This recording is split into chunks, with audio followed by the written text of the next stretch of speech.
This is tape 1 of 3 tapes on the New Order of Barbarians, referred to on these tapes as simply the New World System. Tapes 1 and 2 are reminiscence by Dr. Lawrence Dunegan of a speech given on March 20th, 1969 by an insider of the order, whose names and credentials are given in the interview with Dr. Dunegan on tape 3. The moderator for these tapes is Randy Engel, National Director, U.S. Coalition for Life. There has been much written and much said by some people who have looked at all the changes that have occurred in American society in the past 20 years or so, and who have looked then retrospectively to earlier history of the United States and indeed of the world, and come to the conclusion that there is a conspiracy of sorts which influences, indeed controls, major historical events not only in the United States but around the world. This conspiratorial interpretation of history is based on people making observations from the outside, gathering evidence, and coming to the conclusion that from the outside they see a conspiracy. Their evidence and conclusion are based on evidence gathered in retrospect, period. I want to now describe what I heard from the speaker in 1969, which in several weeks will now be 20 years ago. The speaker did not speak in terms of retrospect, but rather predicting changes that would be brought about in the future. The speaker was not looking from the outside in, thinking that he saw conspiracy. Rather, he was on the inside, admitting that indeed there was an organized power, force, group of men who wielded enough influence to determine major events involving countries around the world, and he predicted, or rather expounded on changes that were planned for the remainder of this century. As you listen, if you can recall the situation, at least in the United States in 1969 and the few years thereafter, and then recall the kinds of changes which have occurred between then and now, almost 20 years later, I believe you'll be impressed with the degree to which the things that were planned to be brought about have already been accomplished. Some of the things that were discussed were not intended to be accomplished yet by 1988, but are intended to be accomplished before the end of this century. There is a timetable, and it was during this session that some of the elements of the timetable were brought out. Anyone who recalls early in the days of the Kennedy presidency, the Kennedy campaign, when he spoke of progress in the decade of the 60s, that was kind of a cliche in those days, the decade of the 60s.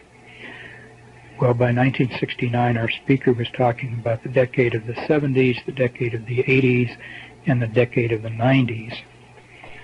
So that I think that terminology, that way of looking at things and expressing things, probably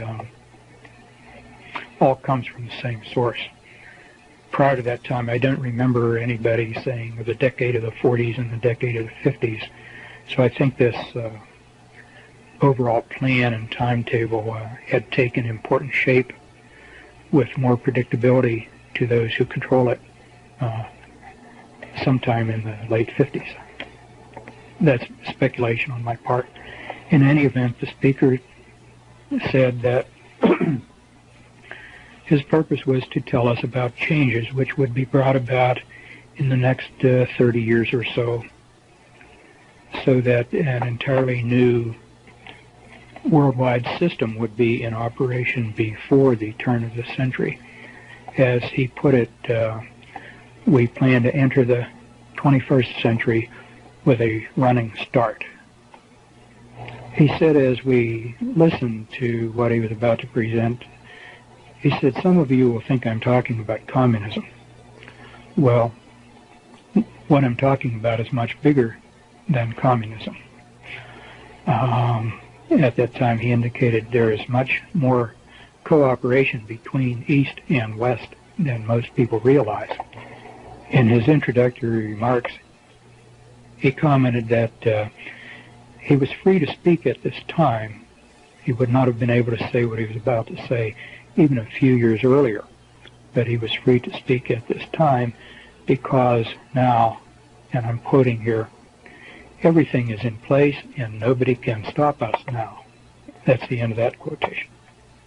He went on to say that most people don't understand how governments operate, and even people in high positions in governments, including our own, don't really understand how and where decisions are made. He went on to say that the people who really influence decisions are names that, for the most part, would be familiar to most of us, but he would not use individuals' names or names of any specific organizations. But that if he did, most of the people would be names that were recognized by most of his audience. He went on to say that they were not primarily people in public office, but people of prominence who were primarily known in their private occupations or private positions. The speaker was a doctor of medicine, a former professor at a large Eastern university, and he was addressing a group of doctors of medicine, about 80 in number. His name would not be widely recognized by anybody likely to hear this, and so there's no point in giving his name. The only purpose in recording this is that it may give a perspective to those who hear it regarding the changes which have already been accomplished in the past 20 years or so, and a bit of a preview to what at least some people are planning for the remainder of this century, so that we or they would enter the 21st century with a flying start. Some of us may not enter that century. His purpose in telling our group about these changes that were to be brought about was to make it easier for us to adapt to these changes. Indeed, as he quite accurately said, they would be changes that would be very surprising and in some ways difficult for people to accept, and he hoped that we, as sort of his friends, would make the adaptation more easily if we knew somewhat beforehand what to expect. Somewhere in the introductory remarks, he insisted that nobody have a tape recorder and that nobody take notes, which for a professor was a very remarkable kind of thing to expect from an audience. Something in his remarks suggested that there could be negative repercussions against him if it became widely known what he was about to say to our group, if it became widely known that indeed he had spilled the beans, so to speak. When I first heard that, I thought maybe that was sort of an ego trip, somebody enhancing his own importance. But as the revelations unfolded, I began to understand why he might have had some concern about not having it widely known what was said, although this was a fairly public forum where he was speaking. The remarks were delivered, but nonetheless he asked that no notes be taken, no tape recorder be used, suggesting there might be some personal danger to himself if these revelations were widely publicized. Again, as the remarks began to unfold and some of the rather outrageous things that were said at that time, they certainly seemed outrageous, I made it a point to try to remember as much of what he said as I could, and during the subsequent weeks and months and years to connect my recollections to simple events around me,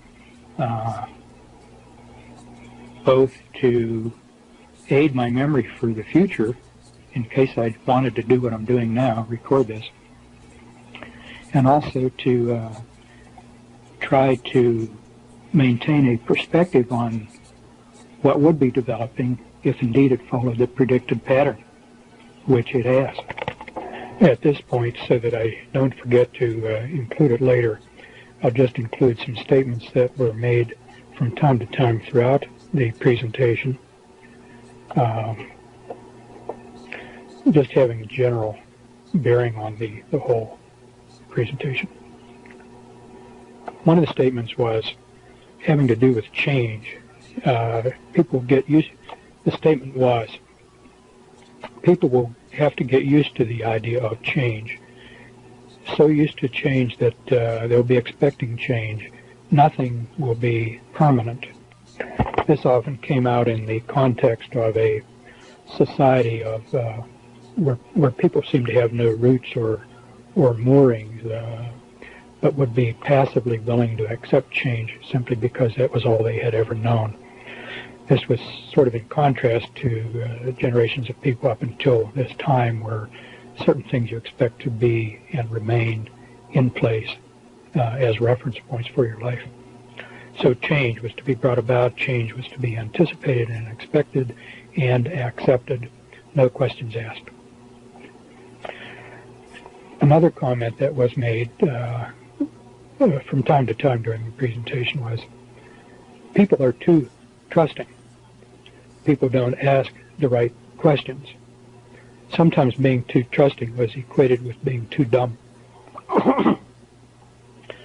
But sometimes when he would say that and say people don't ask the right questions, it was almost with a sense of regret, as if he were uneasy with what he was a part of and wished that people would challenge it and maybe not be so trusting. Another comment that was repeated from time to time, this particularly in relation to changing laws and customs and specific changes. He said everything has two purposes. One is the ostensible purpose, which will make it acceptable to people. And second is the real purpose, which would further the goals of establishing the new system and having it. Frequently he would say, there's no other way. There's just no other way. This seemed to come as sort of an apology, particularly when at the conclusion of describing some particularly offensive changes, for example, the promotion of drug addiction, which we'll get into shortly. He was very active with population control groups, the population control movement, and population control was really the entry point into specifics following the introduction. He said the population is growing too fast. Numbers of people living at any one time on the planet must be limited, or we will run out of space to live. We will outgrow our food supply, and we will overpollute the world with our waste. People won't be allowed to have babies just because they want to or because they are careless. Most families would be limited to 2. Some people would be allowed only 1, and the outstanding person or persons might be selected and allowed to have 3. But most people would allow to have only 2 babies. That's because the zero population growth is 2.1 children per completed family, so something like every 10th family might be allowed the privilege of the 3rd baby. To me, up to this point, the word population control primarily connoted limiting the number of babies to be born. But this remark about what people would be allowed and then what followed made it quite clear that when you hear population control, that means more than just controlling births. It means control of every endeavor of the entire world population. A much broader meaning to that term than I had ever attached to it before hearing this. As you listen and reflect back on some of the things you hear, you will begin to recognize how one aspect dovetails with other aspects in terms of controlling human endeavors. Well, from population control, a natural next step then was sex. He said sex must be separated from reproduction. Sex is too pleasurable and the urges are too strong to expect people to give it up. Chemicals in food and in the water supply to reduce the sex drive are not practical. The strategy then would be not to diminish sex activity, but to increase sex activity, but in such a way that people won't be having babies. And the first consideration then here was contraception. Contraception would be very strongly encouraged, and it would be connected so closely in people's minds with sex that they would automatically think contraception when they were thinking or preparing for sex. And contraceptives would be made universally available. Nobody wanting contraception would be find that they were unavailable. Contraceptives would be displayed much more prominently in drugstores and right up with the cigarettes and the chewing gum out in the open rather than hidden under the counter where people would have to ask for them and maybe be embarrassed. This kind of openness was a way of suggesting that contraceptives are just as much a part of life as any other item sold in the store. And contraceptives would be advertised. And contraceptives would be dispensed in the schools in association with sex education. The sex education was to get kids interested early, making the connection between sex and the need for contraception early in their lives, even before they became very active. At this point, I was recalling some of my teachers, particularly in high school, and found it totally unbelievable to think of them agreeing to, much less participating in distributing contraceptives to students. But that only reflected my lack of understanding of how these people operate. That was before the school-based clinic programs got started. Many cities in the United States by this time have already set up school-based clinics, which are primarily contraception, birth control, population control clinics. The idea then is that the connection between sex and contraception introduced and reinforced in school would carry over into marriage. Indeed, if young people, when they matured, decided to get married, marriage itself would be diminished in importance. He indicated some recognition that most people probably would want to be married, but that this certainly would not be any longer considered to be necessary for sexual activity. No surprise then that the next item was abortion, and this now back in 1969, 4 years before Roe v. Wade. He said abortion will no longer be a crime. Abortion would be accepted as normal and would be paid for by taxes for people who could not pay for their own abortions. Contraceptives would be made available by tax money so that nobody would have to do without contraceptives. If school sex programs would lead to more pregnancies in children, that was really seen as no problem.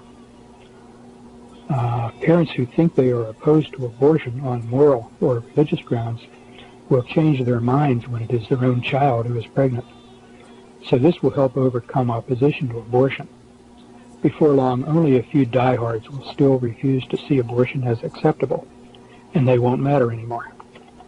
Homosexuality also was to be encouraged. People will be given permission to be homosexuals. That's the way it was stated. They won't have to hide it. And elderly people will be encouraged to continue to have active sex lives into their very old ages as long as they can. Everyone will be given permission to have sex, to enjoy however they want. Anything goes. This is the way it was put. And I remember thinking how arrogant for this individual or whoever he represents to feel that they can give or withhold permission for people to do things. But that was the terminology that was used. In this regard, clothing was mentioned. Clothing styles would be made more stimulating and provocative. Recall back in 1969 was the time of the miniskirt, when those miniskirts were very, very high and very revealing. He said it's not just the amount of skin that is exposed that makes clothing sexually seductive, but other more subtle things are often more suggestive. Things like movement and the cut of clothing and the kind of fabric, the positioning of accessories on the clothing. If a woman has an attractive body, why should she not show it, was one of the statements. There's was not detail on what was meant by provocative clothing, but since that time, if you watch the changes in clothing styles, blue jeans are cut in a way that they're much more tight-fitting through the crotch. They form wrinkles. Wrinkles essentially are arrows, lines which direct one's vision to certain anatomic areas. And this was around the time of the burn your bra activity. He indicated that a lot of women should not go without a bra. They need a bra to be attractive. So instead of banning bras and burning them, bras would come back, but they would be thinner and softer, allowing more natural movement. It was not specifically stated, but certainly a very thin bra is much more revealing of the nipple and what else is underneath than the heavier bras that were in style up to that time. Technology. Earlier he said sex and reproduction would be separated. You would have sex without reproduction, and then technology was reproduction without sex. This would be done in the laboratory. Indicated already much research was underway about making babies in the laboratory. There was some elaboration on that, but I don't remember the details, how much of that technology has come to my attention since that time. I don't remember in a way that I can distinguish what was said from what I subsequently have just learned as general medical information.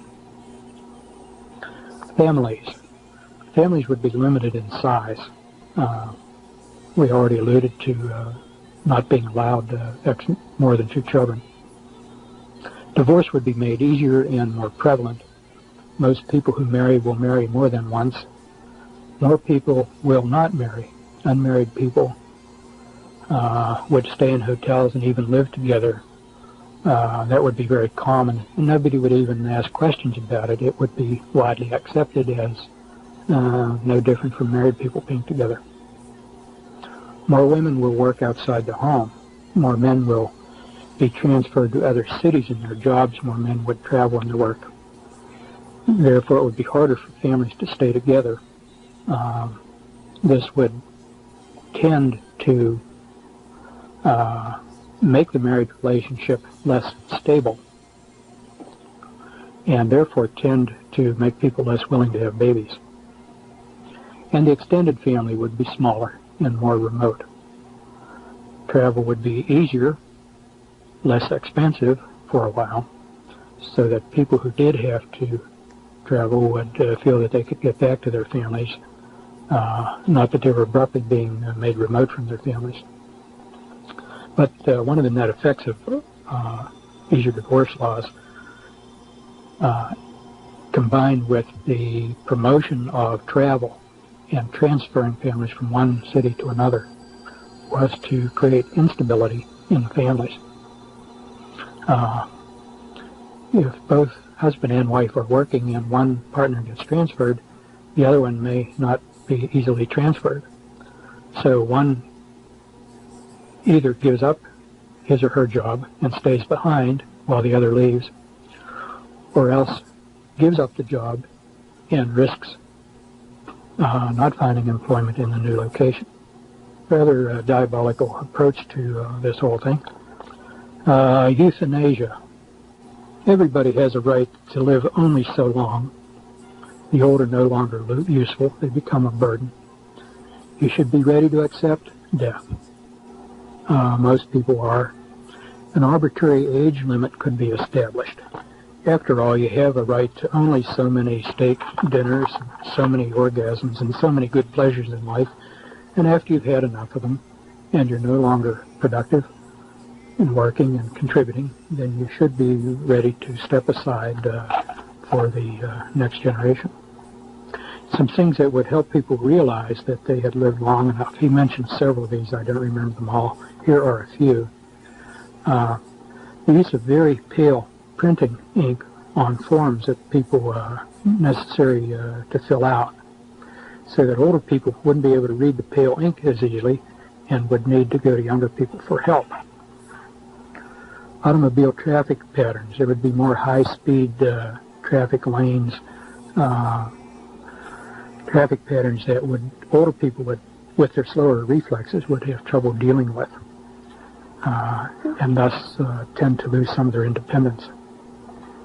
Big item which was elaborated at some length was the cost of medical care would be made burdensomely high. Medical care would be connected very closely with one's work, but also would be made very, very high in cost, so that it would simply be unavailable to people beyond a certain time. And unless they had a remarkably rich supporting family, they would just have to do without care.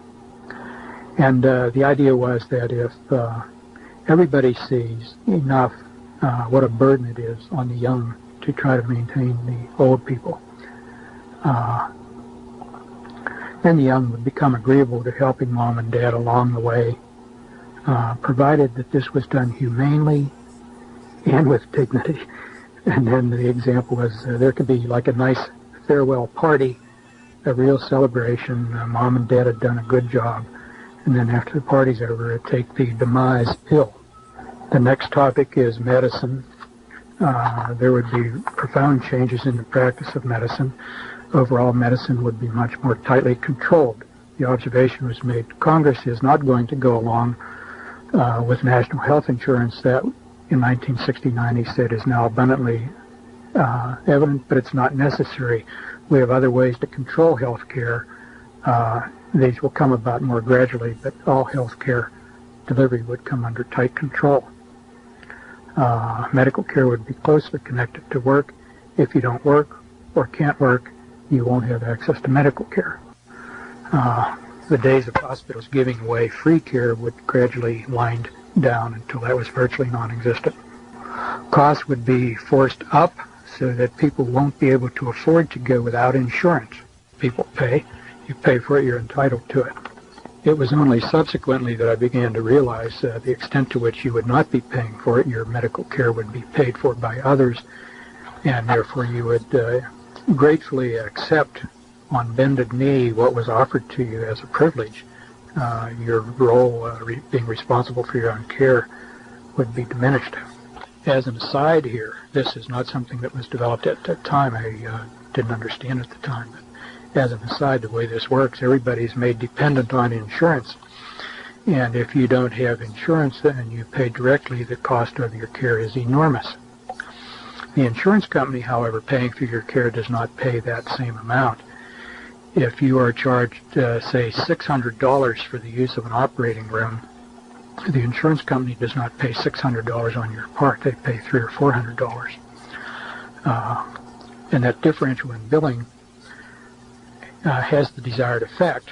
It enables the insurance company to pay for that which you could never pay for. They get a discount that's unavailable to you.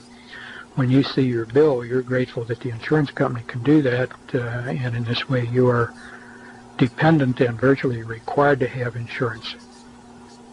The whole billing is fraudulent. Anyhow, continuing on now, access to hospitals would be tightly controlled. Identification will be needed to get into the building. Security in and around hospitals would be established and gradually increased so that nobody without identification could get in or move around inside the building. Theft of hospital equipment, things like typewriters and microscopes and so forth, would be allowed, and exaggerated, reports of it would be exaggerated, so that this would be the excuse needed to establish the need for strict security until people got used to it. And anybody moving about in a hospital would be required to wear an identification badge with a photograph and telling why he was there, employee or lab technician or visitor or whatever. And this is to be brought in gradually, getting everybody used to the idea of identifying themselves until it was just accepted.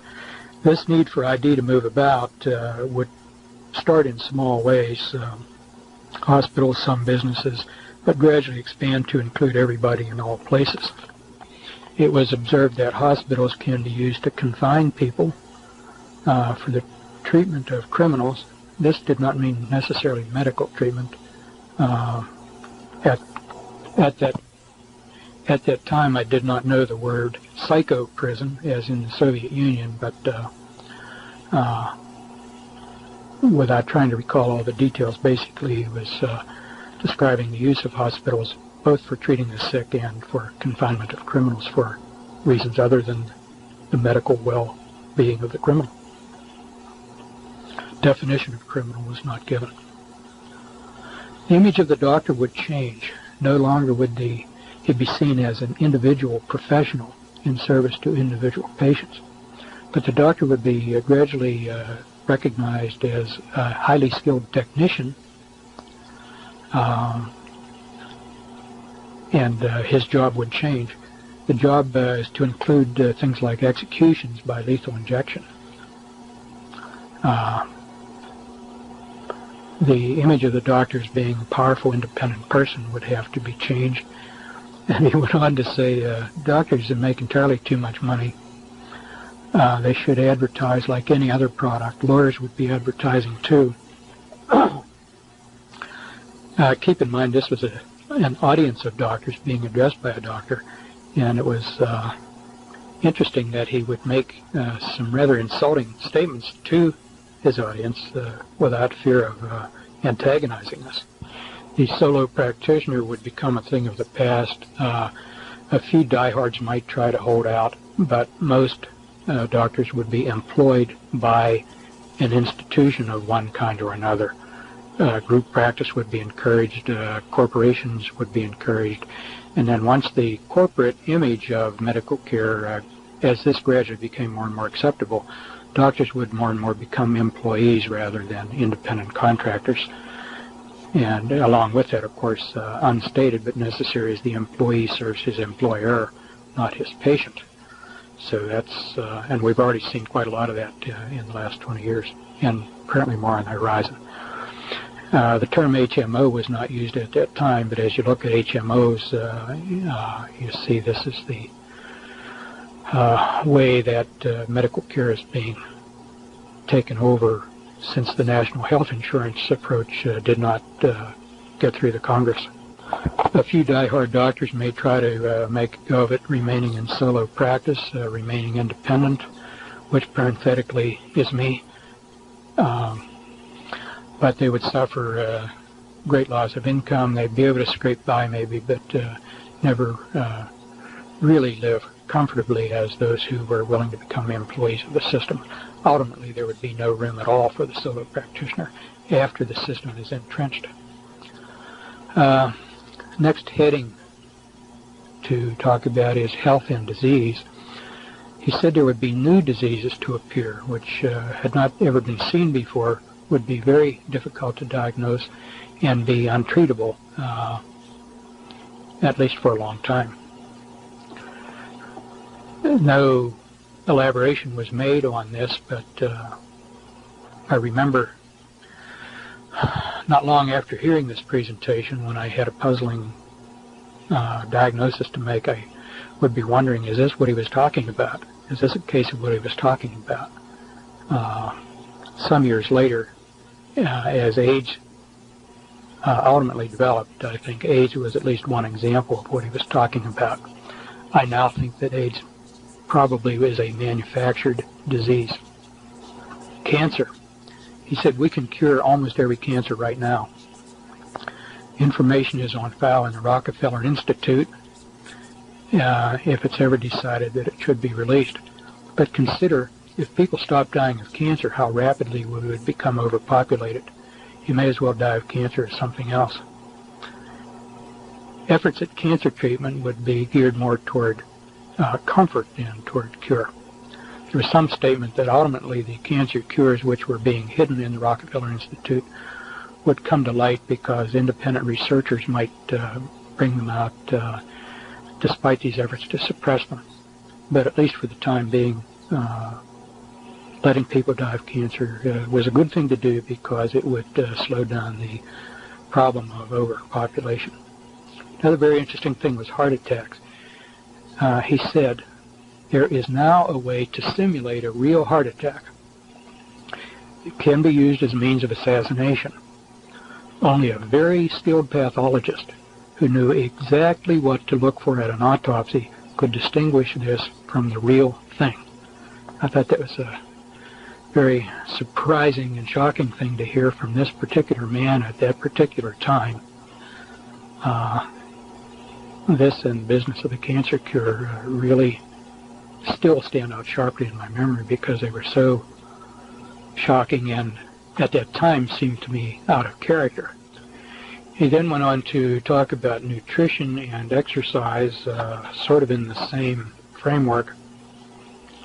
People would have to eat right and exercise right to live as long as before. Most won't.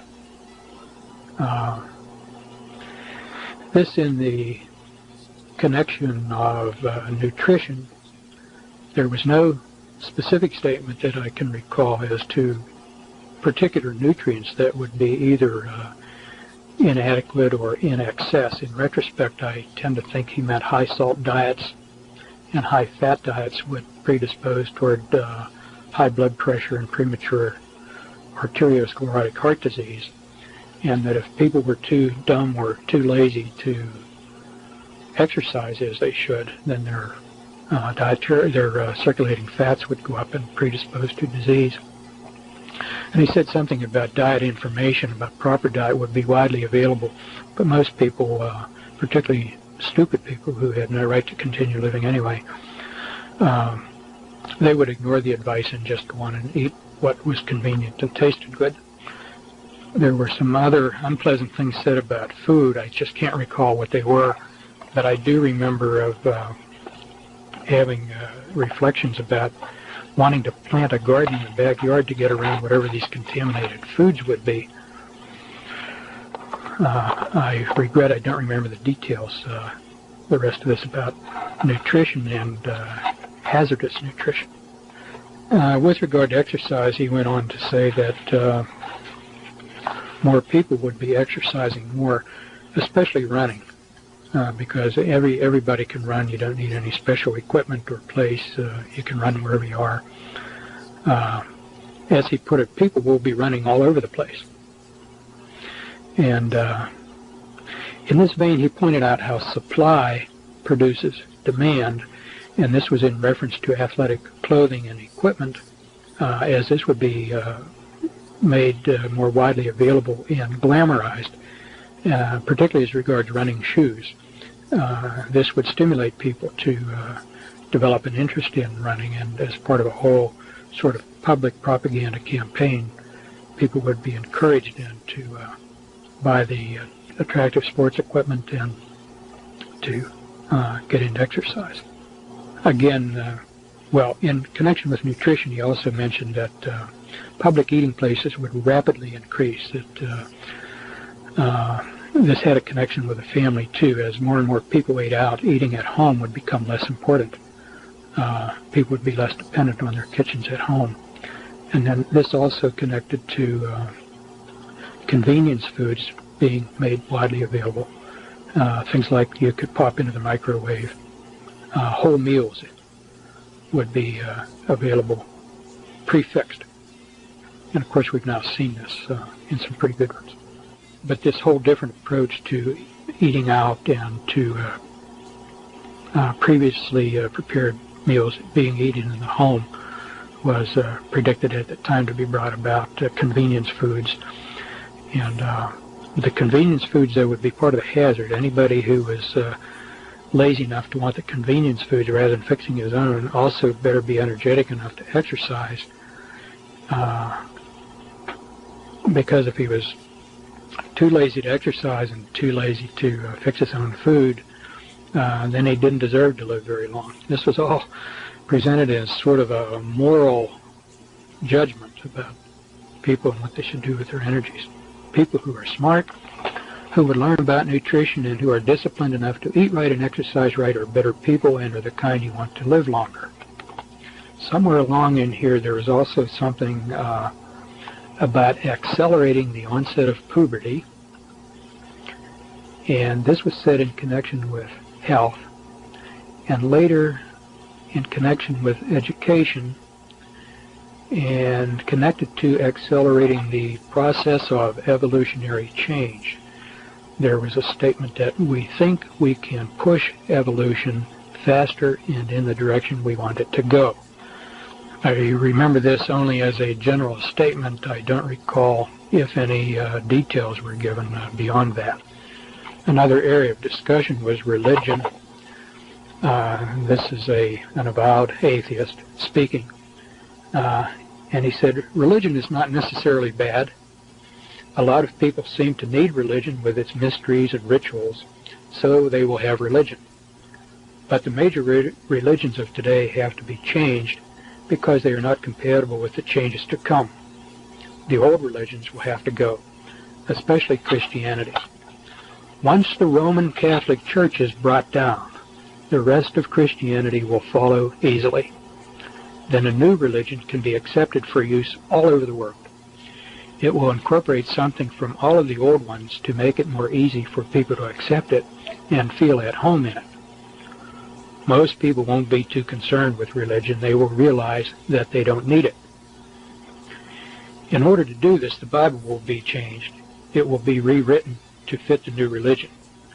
Gradually, key words will be replaced with new words having various shades of meaning. Then the meaning attached to the new word can be close to the old word, and as time goes on, other shades of meaning of that word can be emphasized, and then gradually that word replaced with another word. I don't know if I'm making that clear, but the idea is that everything in Scripture need not be rewritten, just key words replaced by other words, and the variability in meaning attached to any word can be used as a tool to change the entire meaning of Scripture and therefore make it acceptable to this new religion. Most people won't know the difference, and this is another one of the times where he said the few who do notice the difference won't be enough to matter. Then followed one of the most surprising statements of the whole presentation. He said, some of you probably think the churches won't stand for this. And he went on to say, the churches will help us. There was no elaboration on this. It was unclear just what he had in mind when he said the churches will help us.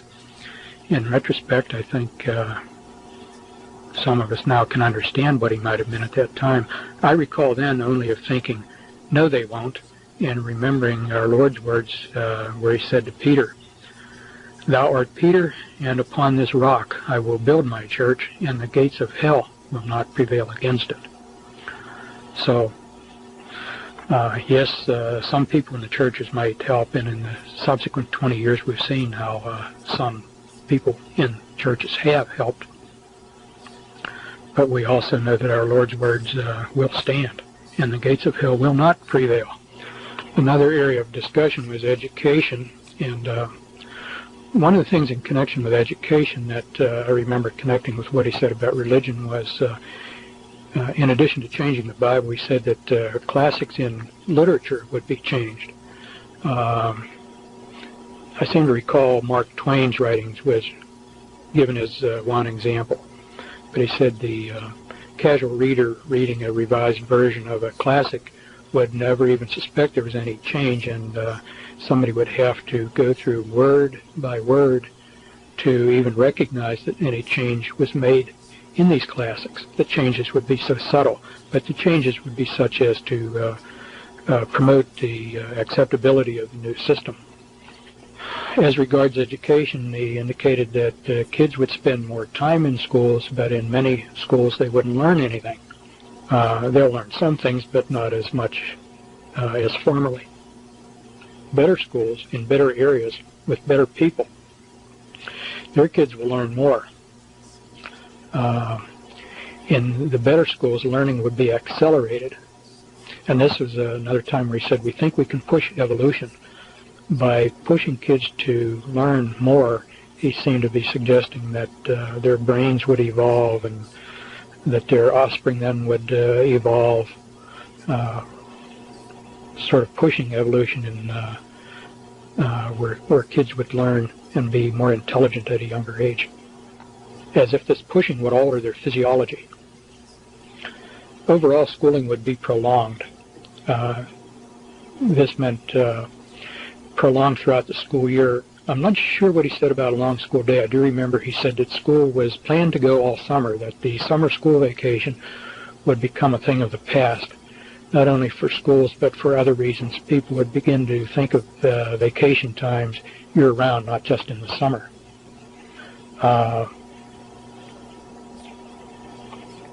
For most people, it would take longer to complete their education. To get what originally had been in a bachelor's program would now require advanced degrees and more schooling. So that a lot of school time would be just wasted time. Good schools would become more competitive. I inferred when he said that he was including all schools, elementary up through college, but I don't recall whether he said that. Students would have to decide at a younger age what they would want to study and get onto their track early if they would qualify. It would be harder to change to another field of study once you got started. Studies would be concentrated in much greater depth, but narrowed. You wouldn't have access to material in other fields outside your own area of study without approval. This seemed to be more where he talked about limited access to other fields. I seem to recall that as being more at the college level, high school and college level perhaps. People would be very specialized in their own area of expertise, but they won't be able to get a broad education and won't be able to understand what is going on overall. He was already talking about computers in education, and at that time he said anybody who wanted computer access or access to books that were not directly related to their field of study would have to have a very good reason for so doing, otherwise access would be denied.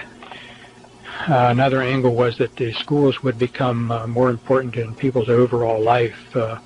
Kids, in addition to their academics, would have to get into school activities unless they wanted to feel completely out of it. But spontaneous activities among kids, the thing that came to my mind when I heard this was sandlot football and sandlot baseball teams that we worked up as kids growing up.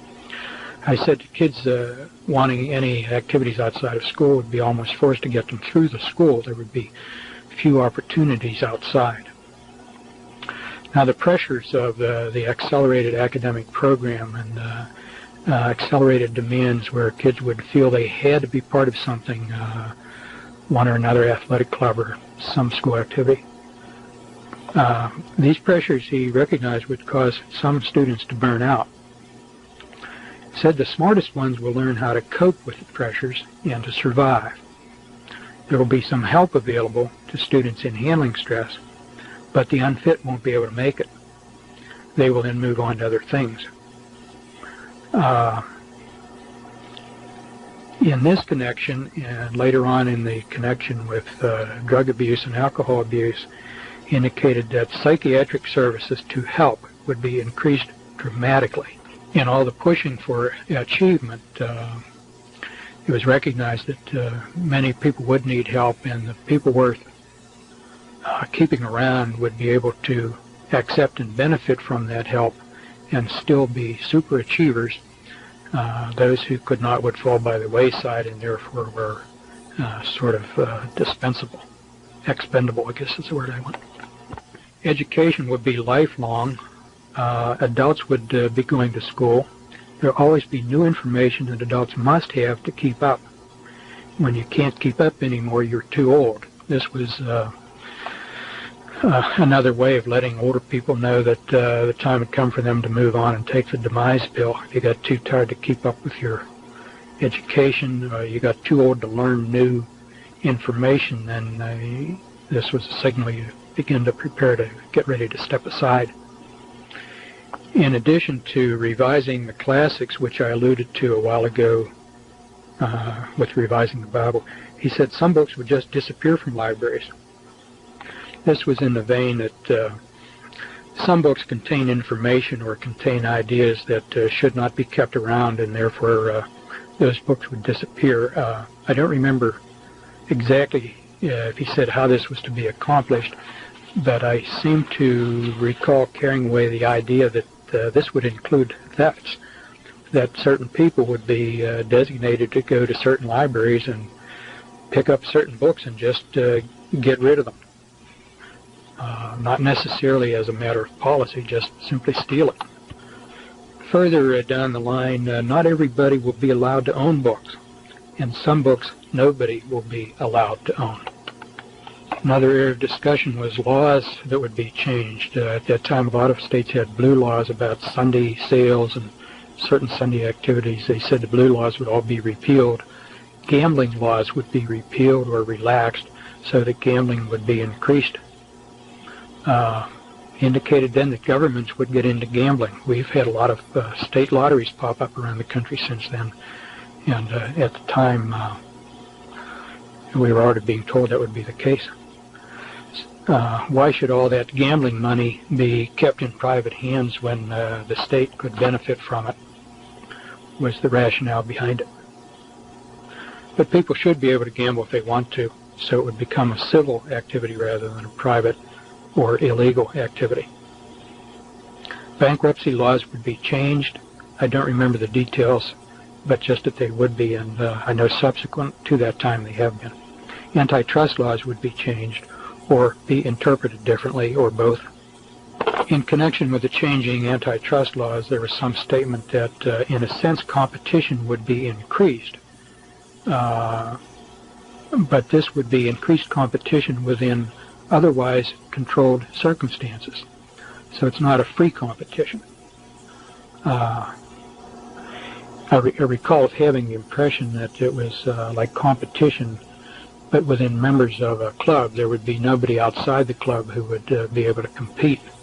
Sort of like teams competing within a professional sports league. If you're in the NFL or the American or National Baseball leagues, you compete within the league, but the league is all in agreement on what the rules of competition are. Not a really free competition. Drug use would be increased, alcohol abuse would be increased, and law enforcement efforts against drugs would be increased. On first hearing that, it sounded like a contradiction. Why increase drug abuse and simultaneously increase law enforcement against drug abuse?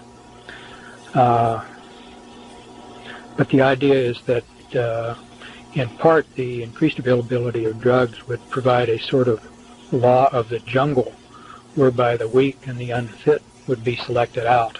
There was a statement made at that time, before the earth was overpopulated, there was a law of the jungle where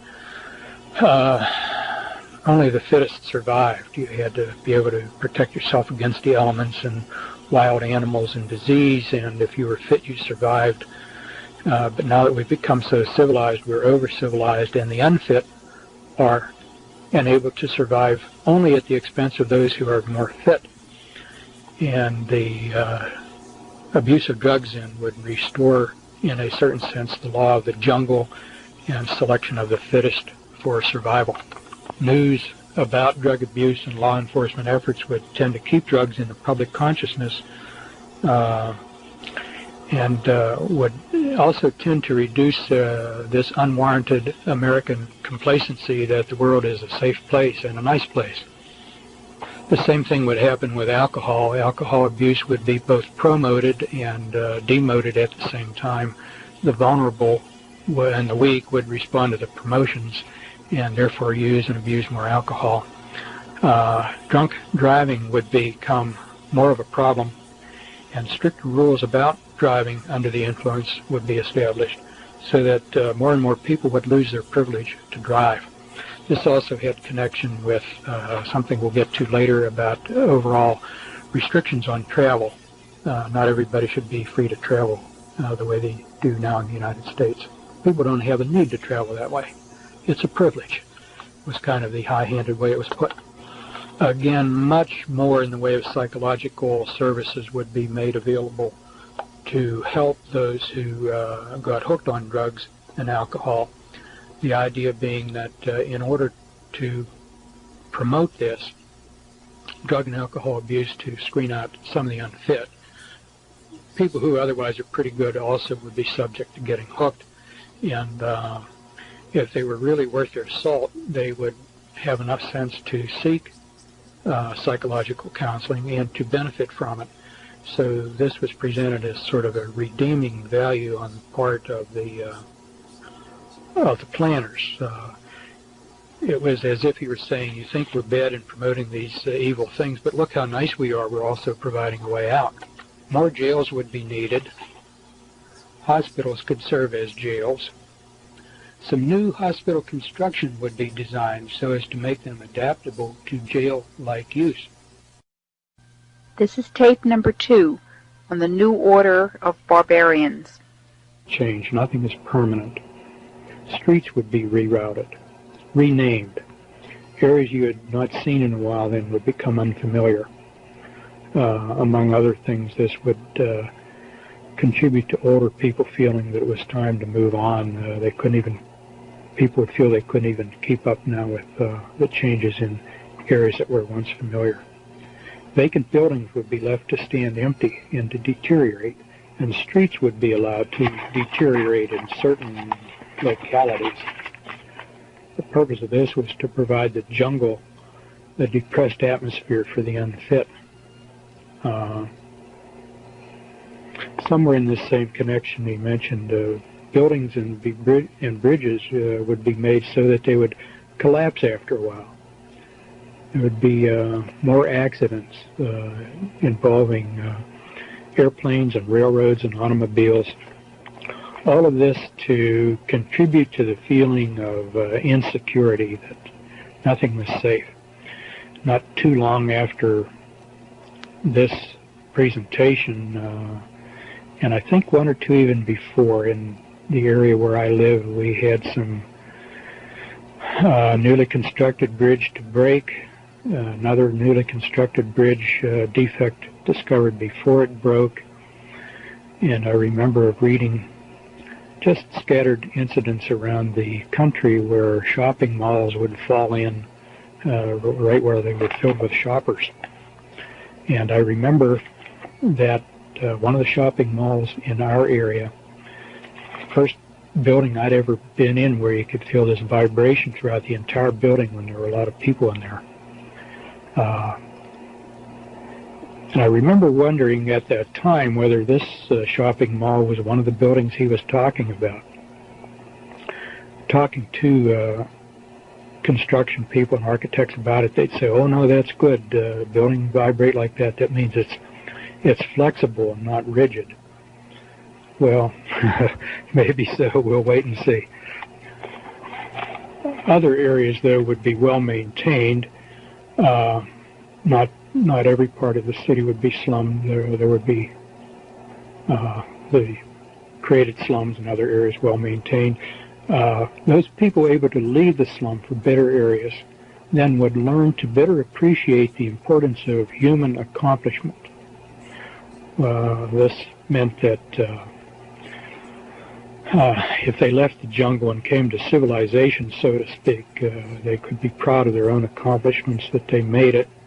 There was no related sympathy for those who were left behind in the jungle of drugs and deteriorating neighborhoods. And then a statement that was kind of surprising: we think we can effectively limit crime to the slum areas so it won't be spread heavily into better areas. I should maybe point out here, these are obviously not word-for-word quotations after 20 years, but where I say that I'm quoting, I'm giving the general drift of what was said close to word for word, perhaps not precisely so. But anyhow, I remember wondering, how can you be so confident that the criminal element is going to stay where you want it to stay? But he went on to say there would be increased security would be needed in the better areas. That would mean more police, better coordinated police efforts. He did not say so, but I wondered at that time about the moves that were afoot to consolidate all the police departments of suburbs around major cities.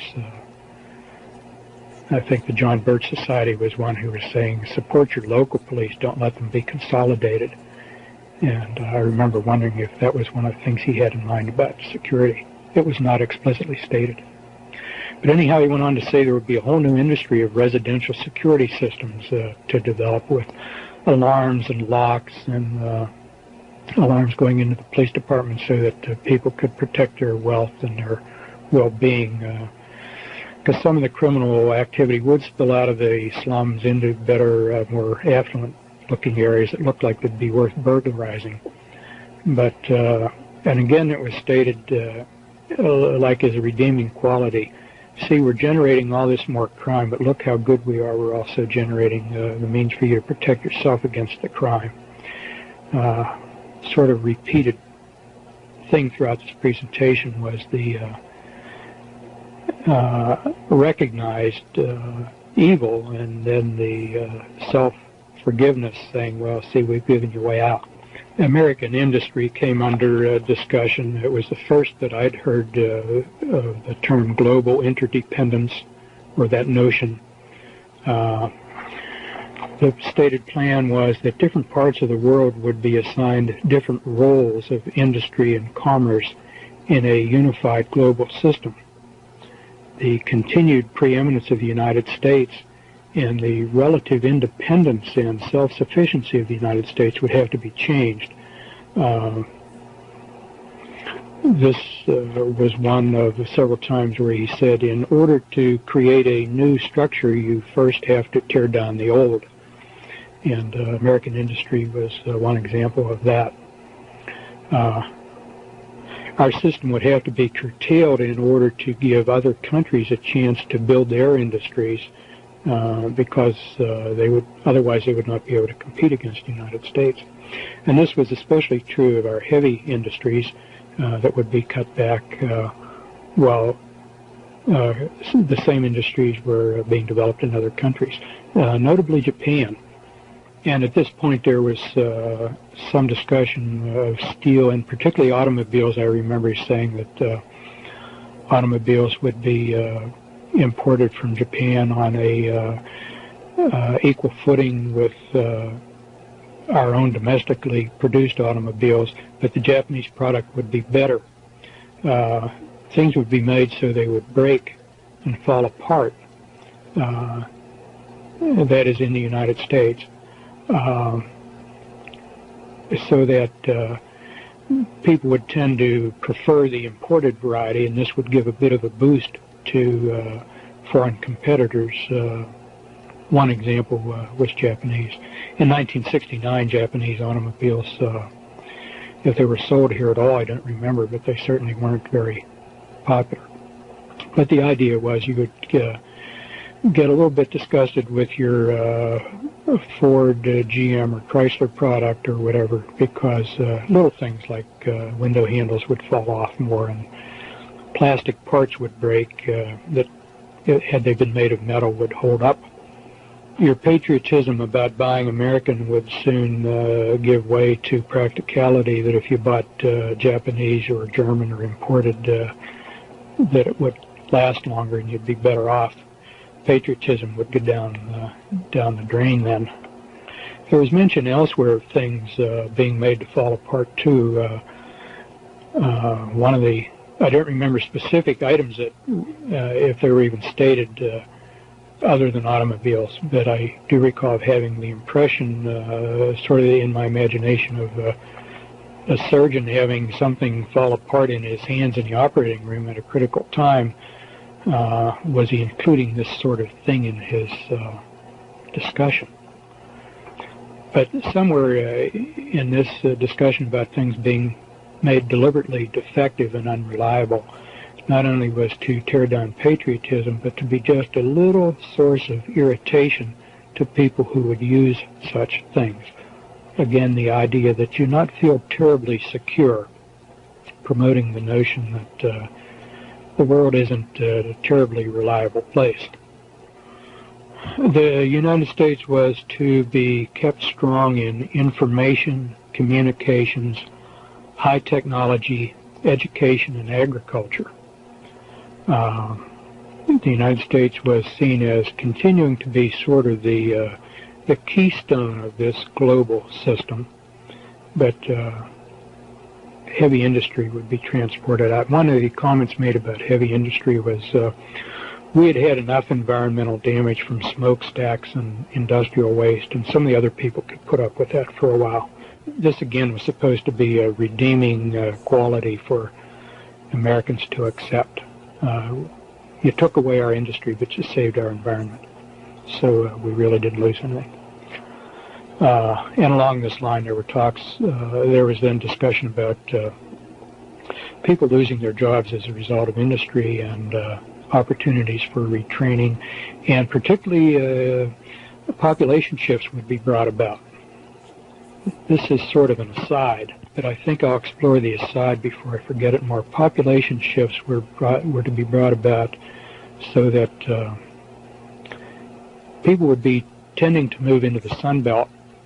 There would be sort of people without roots in their new locations, and traditions are easier to change in a place where there are a lot of transplanted people as compared to trying to change traditions in a place where people grew up and had an extended family, where they had roots.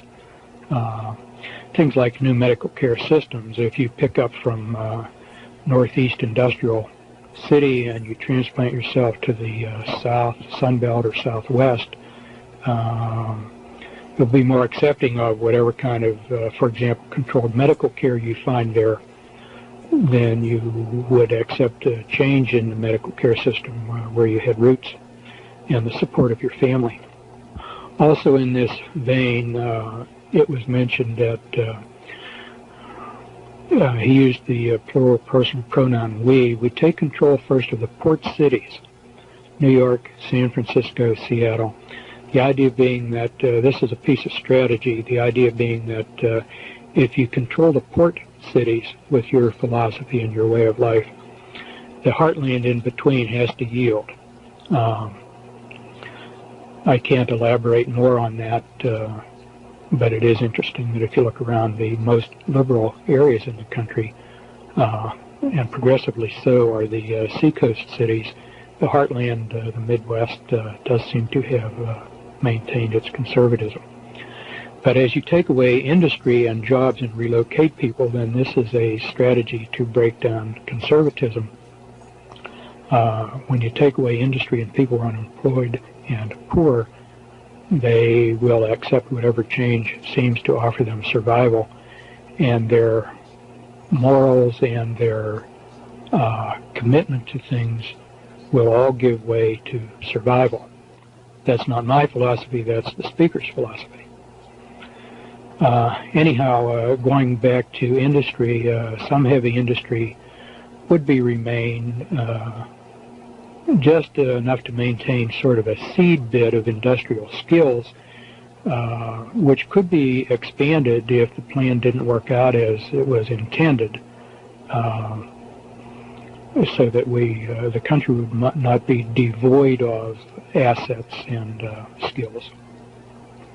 But this was just sort of a contingency plan. It was hoped and expected that the worldwide specialization would be carried on. But perhaps repeating myself, but one of the upshots of all of this is that with this global interdependence, then national identities would tend to be de-emphasized. Each area dependent on every other area for one or another elements in its life. We would all become citizens of the world rather than citizens of any one country. And along these lines, then, we can talk about sports. Sports in the United States was to be changed in part as a way of de-emphasizing nationalism. Soccer, a worldwide sport, was to be emphasized and pushed in the United States. And this was of interest because in this area, the game of soccer was virtually unknown at that time. I had a few friends who attended an elementary school other than the one I attended where they played soccer at their school, and they were a real novelty. This was back in the 50s. So to hear this man speak of soccer in this area was kind of surprising. But anyhow, soccer is seen as an international sport and would be promoted, and the traditional sport of American baseball would be de-emphasized and possibly eliminated. Eliminated because it might be seen as too American. And he discussed how eliminating this, one's first reaction might be, well, you pay the players poorly and they don't want to play for poor pay, so they give up baseball and either go into some other sport or some other activity. But he said that's really not how it works. Actually, the way to break down the baseball would be to make the salaries go very high. And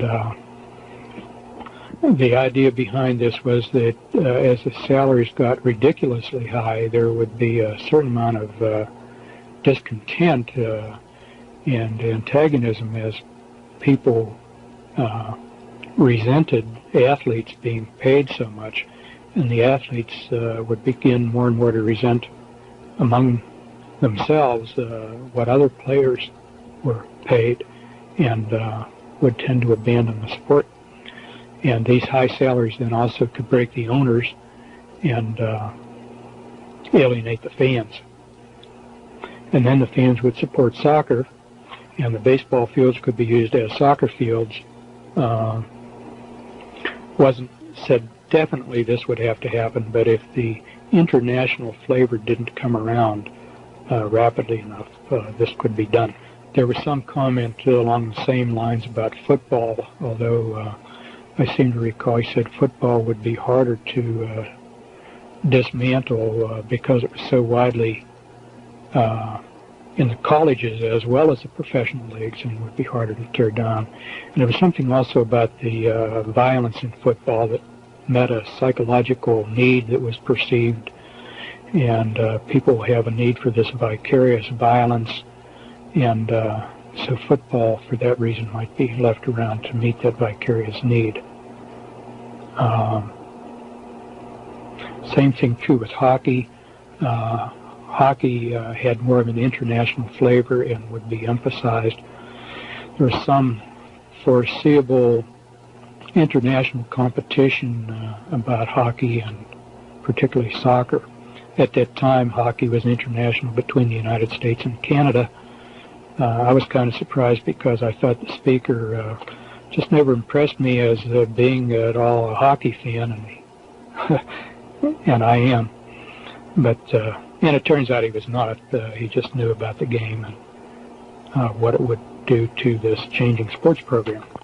But in any event, soccer was to be the keystone of athletics because it's already a worldwide sport. It's South America and Europe and parts of Asia and the United States should get on the bandwagon. And all this would foster international competition so that we would all become citizens of the world to a greater extent than citizens of our own narrow nations. There was some discussion about hunting. Not surprisingly, hunting requires guns, and gun control is a big element in these plans. And I don't remember the details much, but the idea is that gun ownership is a privilege and not everybody should have guns, and hunting was an inadequate excuse for owning guns, and everybody should be restricted in gun ownership. The few privileged people who should be allowed to hunt could maybe rent or borrow a gun from official quarters rather than own their own. After all, everybody doesn't have a need for a gun, was the way it was put. Very important with sports was sports for girls. Athletics would be pushed for girls, and this was intended to replace dolls. Baby dolls would still be around, a few of them, but you would not see the number and variety of dolls, and dolls would not be pushed because girls should not be thinking about babies and reproduction. Girls should be out on the athletic field just as the boys are. Girls and boys really need not be all that different. Tea sets were to go the way of dolls, and all these things that traditionally were thought of as feminine would be greatly de-emphasized as girls got into more masculine pursuits. And just one of the things I recall was that the sports pages would be full of the scores of girls' teams just right there, right along with the boys' teams. And that's recently begun to, after 20 years, recently begun to appear in our local papers. The girls' sports scores are right along with the boys' sports scores. So all of this to change the role model of what a young girl should look to be while she's growing up. She should look to be an athlete rather than to look forward to being a mother. Entertainment. Movies would gradually be made more explicit as regards sex and language. After all, sex and rough language are real, and why pretend that they are not? There would be pornographic movies in the theaters, on television, and VCRs were not around at that time, but it indicated that these cassettes would be available, and video cassette players would be available for use in the home, and pornographic movies would be available on these VCRs as well as in the neighborhood theater and on your television. It said something like people, you'll see people in the movies doing everything you can think of. Went on to say that, and all of this is to bring sex out in the open. That was another comment that was made several times, a term, sex out in the open. Violence would be made more graphic. This was intended to desensitize people to violence.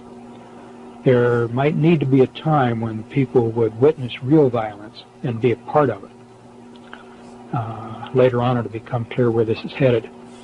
So there would be more realistic violence in entertainment, would make it easier for people to adjust. People's attitudes towards death would change, and they would not be so fearful of it, but more accepting of it. And not be so aghast at the sight of dead people or injured people. We don't need to have a genteel population paralyzed by what they might see. People would just learn to say, well, I don't want that to happen to me. This was the first statement suggesting that the plan includes numerous human casualties which the survivors would see.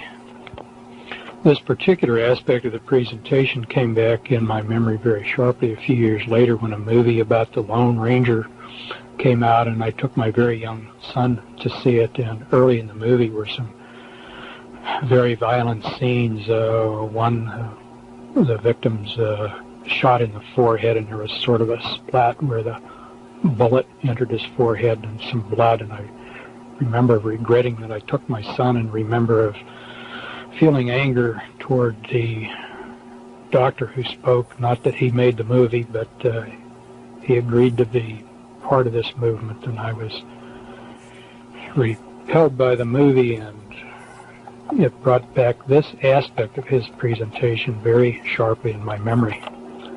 As regards music, he made a rather straightforward statement like, music will get worse. And in 1969, the rock music was getting more and more unpleasant.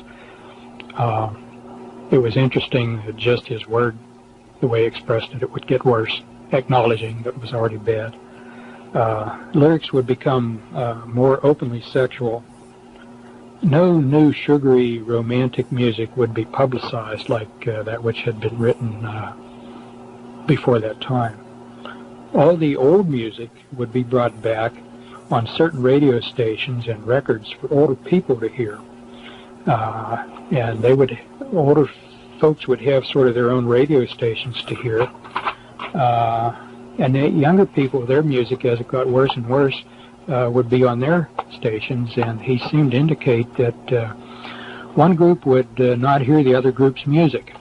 Older folks would just refuse to hear the junk that was offered to young people, and the young people would accept the junk because it was identified them as their generation and helped them feel distinct from the older generation. I remember at the time of thinking that would not last very long because even young kids wouldn't like the junk. When they got a chance to hear the older music that was prettier, they would gravitate toward it. Unfortunately, I was wrong about that. When the kids get through their teens and into their 20s, some of them improve their taste in music. But unfortunately, he was right. They get used to this junk, and that's all they want. A lot of them can't stand really pretty music. He went on to say that music would carry a message to the young, and nobody would even know the message was there. They'd just think it was loud music. At the time, I didn't understand quite what he meant by that, but in retrospect, I think we know what the messages are in the music for the young. And again, he was right. This aspect was sort of summarized with a notion that entertainment would be a tool to influence young people, won't change the older people. They're already set in their ways. But the changes would be all aimed at the young who are in their formative years, and the older generation would be passing. Not only could you not change them, but they're relatively unimportant anyhow. Once they live out their lives and are gone, the younger generation being formed are the ones that would be important for the future in the 21st century. He also indicated all the old movies would be brought back again, and I remember on hearing that, through my mind ran quickly the memories of a number of old movies that I wondered if they would be included, the ones that I thought I would like to see again. Along with bringing back old music and old movies for older people, there were other privileges that also would be accorded older folks. Free transportation, breaks on purchases, discounts, tax discounts, a number of privileges just because they were older. And this was stated to be sort of a reward for the generation which had grown up through the Depression and had survived the rigors of World War II. They had deserved it, and they were going to be rewarded with all these goodies. And the bringing back of the good old music and the good old movies was going to help ease them through their final years in comfort. Then the presentation began to get rather grim, because once that generation passed, and that would be in the late 80s and the early 90s, where we are now, most of that group would be gone. And then gradually things would tighten up, and the tightening up would be accelerated. The old movies and old songs would be withdrawn. The gentler entertainment would be withdrawn.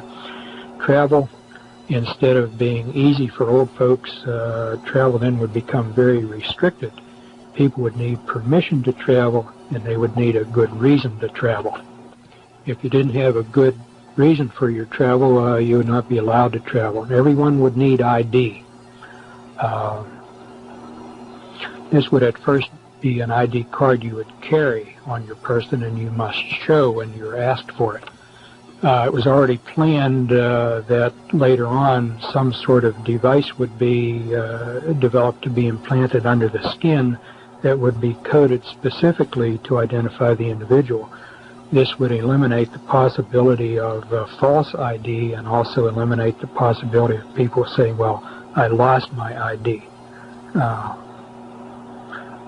The difficulty about the skin implanted ID was stated to be getting a material that would stay in or under the skin without causing a foreign body reaction, whereby the body would reject it or cause infection, and that this would have to be material on which information could be recorded and retrieved by some sort of scanner while it was not rejected by the body. Silicone was mentioned. Silicone at that time was thought to be well tolerated. It was used to augment breasts. Women who felt their breasts were too small would get silicone implants. I guess that still goes on. In any event, silicone was seen at that time as the promising material to do both, to be retained in the body without rejection and to be able to retain information retrievable by electronic means. Food. Food supply would come under tight control. If population growth didn't slow down, food shortages could be created in a hurry, and people would realize the dangers of overpopulation. Ultimately, whether the population slows down or not, though, the food supply is to be brought under centralized control so that people would have enough to be well nourished, but they would not have enough to support any fugitive from the new system. In other words, if you had a friend or relative who didn't sign on, and growing one's own food would be outlawed. This would be done under some sort of pretext. In the beginning, I mentioned there were two purposes for everything. One, the ostensible purpose, and two, the real purpose. And an ostensible purpose here would be that growing your own vegetables was unsafe, it would spread disease or something like that. So the acceptable idea was to protect the consumer, but the real idea is to limit the food supply, and growing your own food would be illegal. And if you persist in illegal activities like growing food, then you're a criminal. There was a mention then of weather, W-E-A-T-H-E-R. This was another really striking statement. He said, we can, or soon will be able to control the weather. He said, I'm not merely referring to dropping iodide crystals into clouds to precipitate rain that's already there, but real control. And weather was seen as a weapon of war, a weapon of influencing public policy. You could make rain or withhold rain in order to influence certain areas and bring them under your control. There were two sides to this that were kind of striking. He said, on the one hand, you can make drought during the growing season so that nothing will grow, and on the other hand, you can make for very heavy rains during the harvest seasons so that the fields are too muddy to bring in the harvest, and indeed one might be able to do both. There was no statement how this would be done. It was stated that it was either already possible or very, very close to being possible. Politics. He said very few people know how government really works. Something to the effect that elected officials are influenced in ways that they don't even realize. And they carry out plans that have been made for them, and they think they are making, that they are authors of the plans. But actually they've been, are manipulated in ways that they don't understand. Somewhere in the presentation he made two statements that I want to insert at this time. I don't remember just where they were made, but they're valid as in terms of the general overall view. The one statement, people can carry in their minds and act upon two contradictory ideas at the same time, provided these two contradictory ideas are kept far enough apart. And the other one, the other statement is, you can know pretty well how rational people are going to respond to certain circumstances or to certain information that they encounter. So to determine the response you want, you need only control the kind of data or information that they are presented or the kinds of circumstances they're in. And being rational people, they'll do what you want them to do. They may not fully understand what they're doing or why. Somewhere in this connection then was a statement admitting that some scientific research data could be, and indeed has been, falsified in order to bring about desired results. And here it was said, people don't ask the right questions. Some people are too trusting. Now, this was an interesting statement because the speaker and the audience, all being doctors of medicine and supposedly very objectively, dispassionately scientific, and science being the be-all and end-all, well, to falsify data, scientific research data, in that setting is like blasphemy in the church. You just don't do that. Anyhow, out of all of this was to, on the political scene, was to come the new international governing body, probably to come through the UN and with the World Court, but not necessarily through those structures. It could be brought about in other ways. Acceptance of the UN at that time was seen as not being as wide as had been hoped. Efforts would continue to give the United Nations increasing importance. People would be more and more used to the idea of relinquishing some national sovereignty. Economic interdependence would foster this goal from a peaceful standpoint. Avoidance of war would foster it from the standpoint of worrying about hostilities.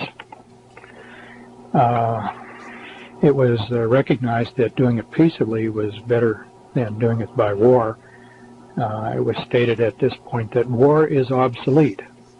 And I thought that was an interesting phrase because obsolete means something that once was seen as useful is no longer useful. But war is obsolete, this being because of the nuclear bombs. War is no longer controllable. Formerly, wars could be controlled, but if nuclear weapons would fall into the wrong hands, there could be an unintended nuclear disaster.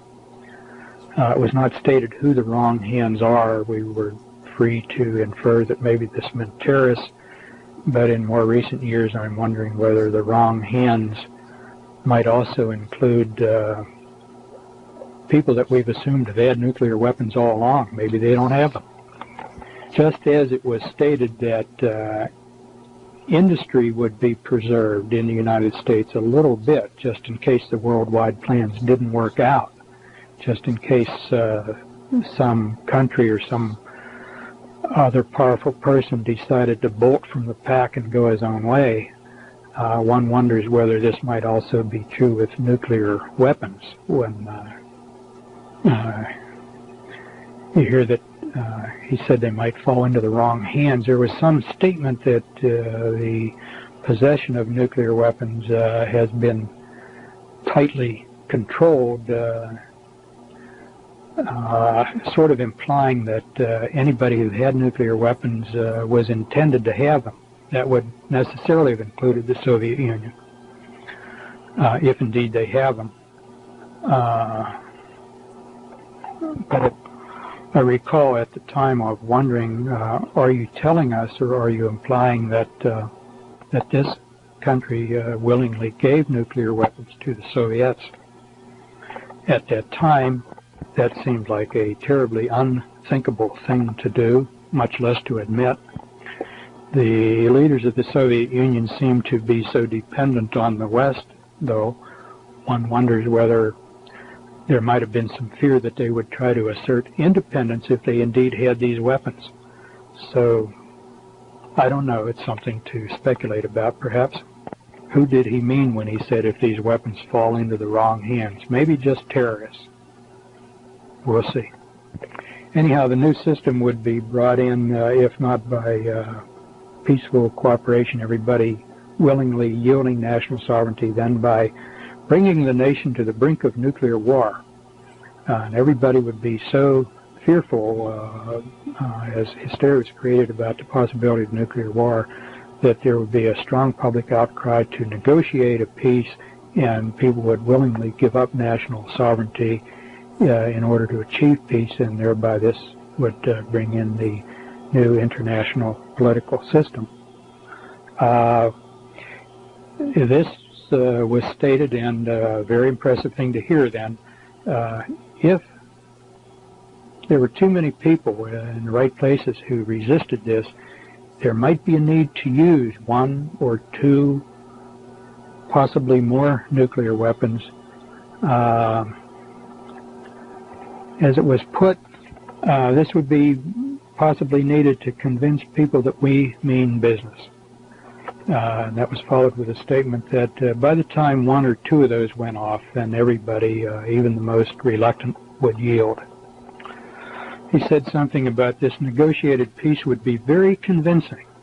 This kind of in a framework or in a context that the whole thing was rehearsed, but nobody would know it. People hearing about it would be convinced that it was a genuine negotiation between hostile enemies who finally had come to the realization that peace was better than war. In this context, discussing war and war is obsolete, a statement was made that there were some good things about war. One, you're going to die anyway, and people sometimes in war get a chance to display great courage and heroism, and if they die, they've died well, and if they survive, they get recognition. So that in any case, the hardships of war on the soldiers are worth it, because that's the reward they get out of their warring. Another justification for war expressed was, if you think of the many millions of casualties in World War I and World War II, well, suppose all those people had not died but continued to live and continued to have babies. There would be millions upon millions, and we would already be overpopulated. So those two great wars served a benign purpose in delaying overpopulation. But now there are technological means for the individual and governments to control overpopulation. So in this regard, war is obsolete. It's no longer needed. And then it's, again, it's obsolete because nuclear weapons could destroy the whole universe. War which once was controllable could get out of control. And so for these two reasons, it's now obsolete. There was a discussion of terrorism. Terrorism would be used widely in Europe and other parts of the world. Terrorism at that time was felt would not be necessary in the United States. It possibly could become necessary if the United States did not move rapidly enough into accepting the system. But at least in the foreseeable future, it was not planned, and very benignly on their part. Maybe terrorism would not be required here, but the implication being that it would be indeed used if it was necessary.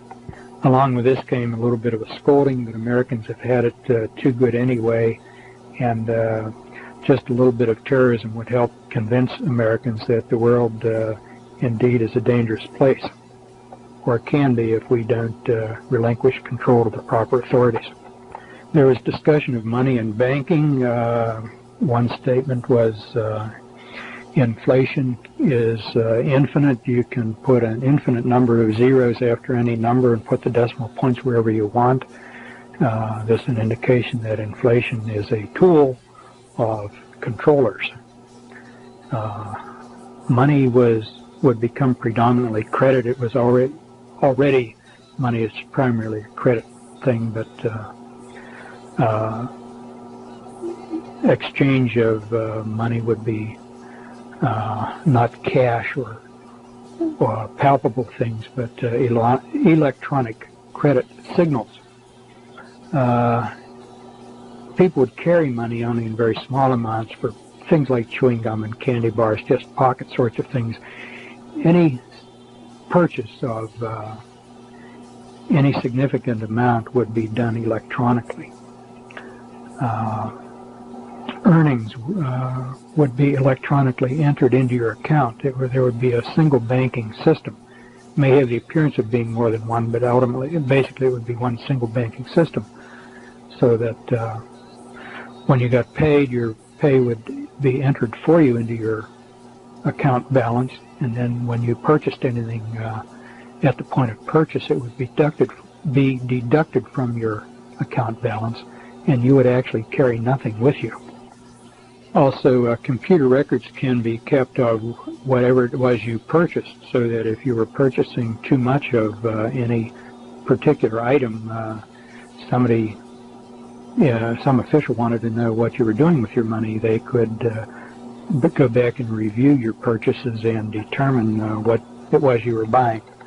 There was a statement to the effect that any purchase of significant size, like an automobile, a bicycle, a refrigerator, a radio, or television, or whatever, might be have some sort of identification on it where it could be traced, so that very quickly anything which was either given away or stolen, whatever, authorities would be able to establish who purchased it and when.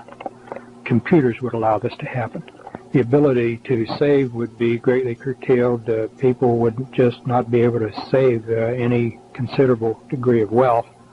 There was some statement of recognition that wealth represents power, and wealth in the hands of a lot of people is not good for the people in charge, so that if you save too much, you might be taxed. The more you save, the higher the rate of tax on your savings, so your savings really could never get very far. And also, if you began to show a pattern of saving too much, you might have your pay cut. People would say, well, you're saving instead of spending, you really don't need all that money. But basically the idea being to prevent people from accumulating any wealth which might have long-range disruptive influence on the system. People would be encouraged to use credit to borrow, and then also be encouraged to renege on their debts, so that they would destroy their own credit. And the idea here is that, again, if you're too stupid to handle credit wisely, this gives the authorities the chance to come down hard on you once you've overshot your credit. Electronic payments initially would all be based on different kinds of credit cards. These were already in use in 1969 to some extent, not as much as now. But people would have credit cards with the electronic strip on it, and once they got used to that, then it would be pointed out the advantage of having all of this combined into a single credit card serving a single monetary system, and then you don't have to carry around all that plastic. So the next step would be the single card, and then the next step would be to replace the single card with a skin implant. The single card could be lost or stolen, give rise to problems, could be exchanged with somebody else to confuse identity.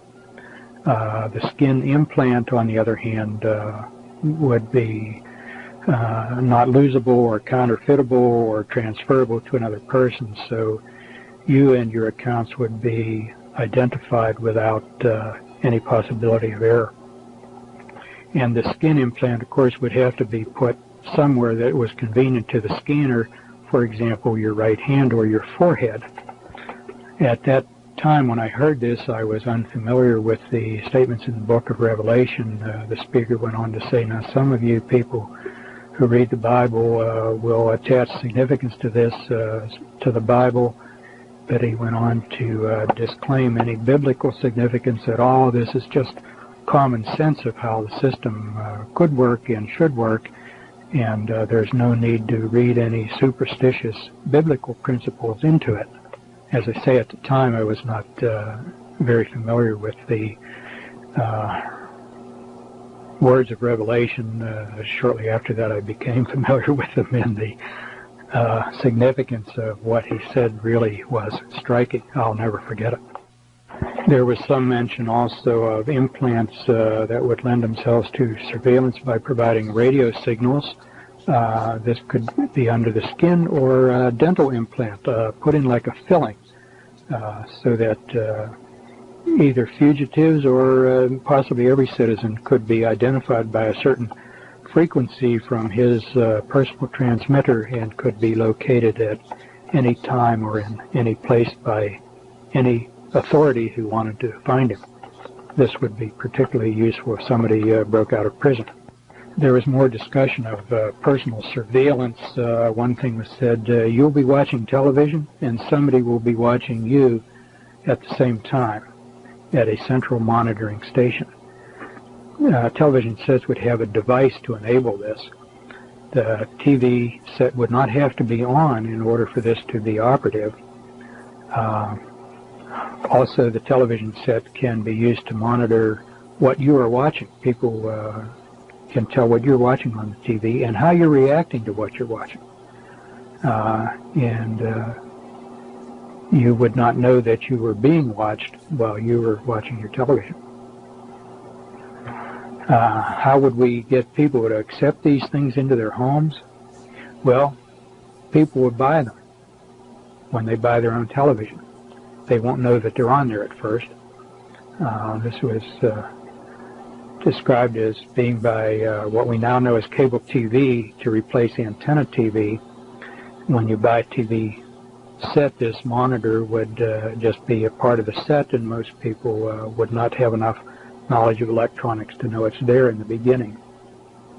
And then the cable would be the means of carrying the surveillance message to the monitor. By the time people found out that this monitoring was going on, they would also be already very dependent upon television for a number of things. Just the way people are dependent on the telephone today. One thing the television would be used for would be purchases. You wouldn't have to leave your home to purchase. You just turn on your TV, and there would be a way of interacting with the television channel to the store that you wanted to purchase, and you could flip the switch from place to place to choose a refrigerator or clothing. This would be both convenient, but it also would make you dependent on the television, so that the built-in monitor is something you could not do without. There was some discussion of audio monitors too, just in case the authorities wanted to hear what was going on in rooms other than where the television monitor was. And in regard to this, the statement was made, any wire going into your house, for example, your telephone wire, could be used this way.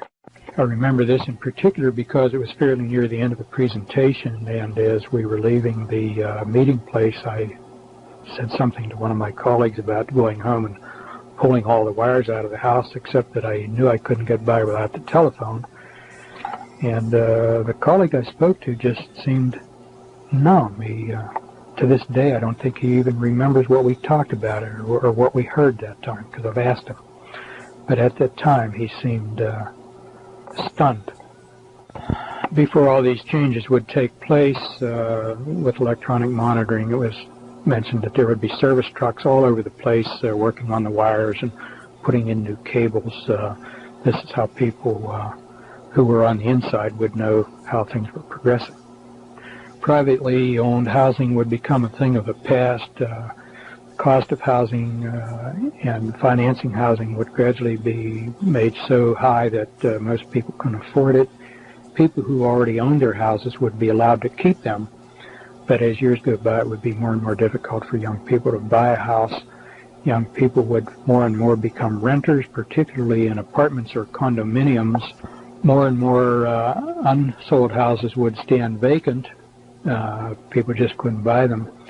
But the cost of housing would not come down. You'd right away think, well, the vacant house, the price will come down, people will buy it. But there was some statement that to the effect that the price would be held high, even though there was many of them available, so that free marketplaces would not operate. People would not be able to buy these, and gradually more and more of the population would be forced into small apartments which would not accommodate very many children. Then as the number of real homeowners diminished, they would become a minority. There would be no sympathy for them from the majority who dwelled in apartments, and then these homes could be taken by increased taxes or other regulations that would be detrimental to home ownership and would be acceptable to the majority. Ultimately, people would be assigned where they would live, and it would be common to have non-family members living with you. This by way of your not knowing just how far you could trust anybody. This would all be under the control of a central housing authority. Have this in mind in 1990 when the census comes out and they ask how many bedrooms in your house, how many bathrooms in your house, do you have a finished game room? This information really is personal and of no national interest to government under our existing Constitution, but you'll be asked those questions and decide how you want to respond to them.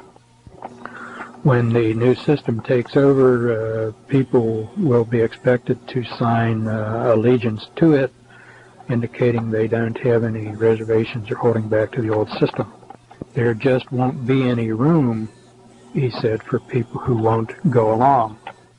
We can't have such people cluttering up the place, so such people would be taken to special places. And here I don't remember the exact words, but the inference I drew was that at these special places where they were taken, then they would not live very long.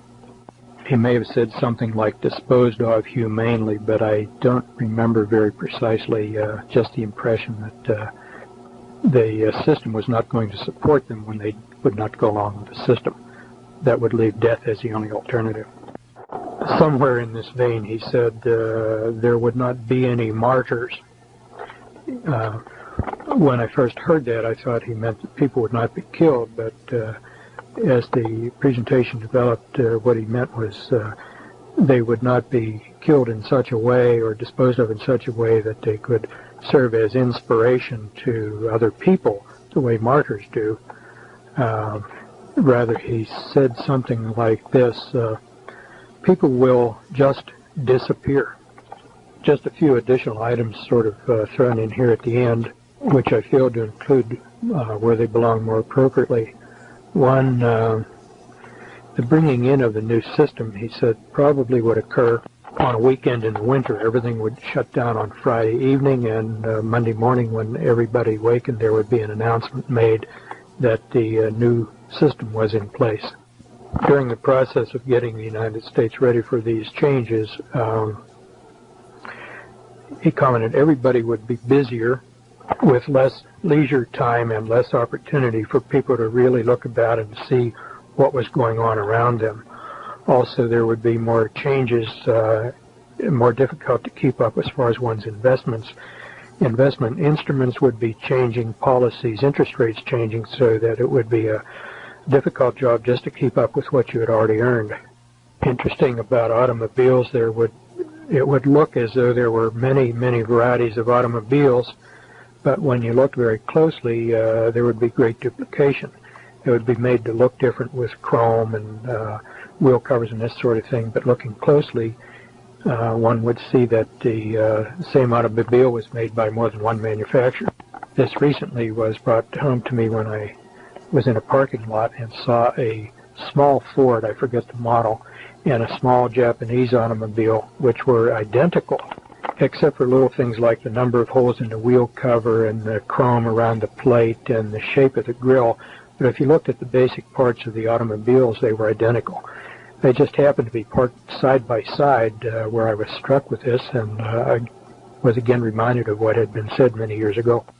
I'm hurrying here because I'm near the end of the tape, and let me just summarize by saying to hear all of these things said by one individual at one time in one place, relating to so many different human endeavors, and then to look and see how many of these actually came about, that is, changes accomplished between then and now, and the things which are planned for the future. I think there's no denying that this is controlled, and there is indeed a conspiracy.